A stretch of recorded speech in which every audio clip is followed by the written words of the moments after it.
आंध्र प्रदेशचे मुख्यमंत्री चंद्रबाबू नायडू यांनी एक मोठी घोषणा केली आहे। कुटुंबामध्ये जर तिसरा बाळ जन्माला आला तर त्याला सरकारकडून 30,000 रुपये मिळणार आहे। यासोबत जर चौथा बाळ जन्माला घातला तर 40,000 रुपये सरकारकडून देण्यात येणार आहे। ही योजना नेमकं काय आहे समजून घ्या आपण या व्हिडिओतून। नमस्कार, मी सलमान शेख आणि आपण पाहताय एबीपी माझा। चंद्रबाबू नायडू तेलुगू देसम पक्षाचे अध्यक्ष आहेत।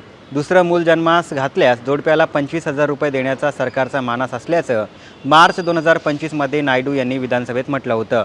दुसऱ्या अपत्याच्या जन्मानंतर पैसे देण्यापर्यंत विषय मर्यादित होता, पण आता सरकारने विचार बदलल्याची माहिती राज्याचे आरोग्यमंत्री सत्यकुमार यादव यांनी दिली आहे। आता तिसऱ्या आणि चौथ्या अपत्यानंतर सरकार आता थेट कुटुंबाला पैसे देणार आहे। मी एक नवीन निर्णय घेतला आहे। तिसऱ्या अपत्याच्या जन्मानंतर 30,000 रुपये आणि चौथ्या बाळाच्या जन्मानंतर 40,000 रुपये लगेच दिले जाईल। या संपूर्ण निर्णयाची माहिती एका महिन्यात दिली जाईल असं चंद्रबाबू नायडू यांनी म्हटलं आहे। आंध्र प्रदेशातील जन्मदर सातत्यानं घसरत असल्याचं मुख्यमंत्री म्हणाले। प्रत्येक महिला सरासरी 2 किंवा 1 मुलाला जन्म देत असल्यास राज्य आणि देशाची लोकसंख्या स्थिर राहते असं जगभरात मानलं जातं। जन्मदर यापेक्षा कमी असल्यास त्याचे राज्याच्या अर्थव्यवस्थेवरती विपरीत परिणाम होतात।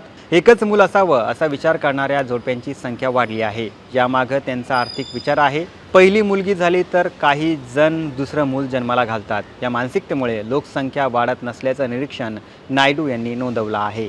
आणि याच पार्श्वभूमीवरती त्यांनी आता आंध्र प्रदेशमध्ये मोठी घोषणा केलेली आहे। आता तिसरा बाळ जन्माला घातलं तर 30,000 रुपये मिळणार आहे आणि चौथा मूल जर जन्माला आलं तर सरकारकडून थेट 40,000 रुपये मिळणार आहे।